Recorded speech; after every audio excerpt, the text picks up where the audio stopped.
ঈদের ছুটিতে পরিবার নিয়ে সিনেমা হলে আসছেন অনেকে। এই মুহূর্তে বসুন্ধরা সিটির স্টার সিনেপ্লেক্সে রয়েছেন সহকর্মী দেলাওয়ার দোলন।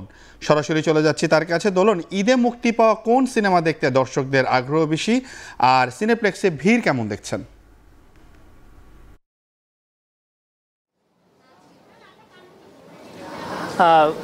এরই মধ্যে কিন্তু বলা হচ্ছে আজকের দিনের যে সকল শোর টিকিট শেষ হয়ে গেছে। আগামীকাল এবং পরের দিনেরও টিকিট সংকট রয়েছে কোনো কোনো সিনেমার ক্ষেত্রে।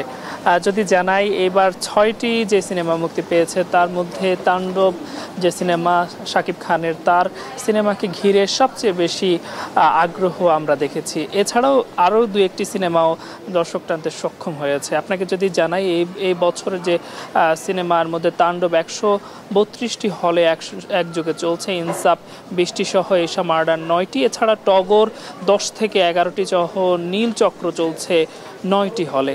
সব মিলিয়ে আমরা এখানে এসে দর্শনার্থীদের ভিড় দেখেছি। এখন একটি শো চলছে, ঠিক 5টায় শুরু হয়েছে।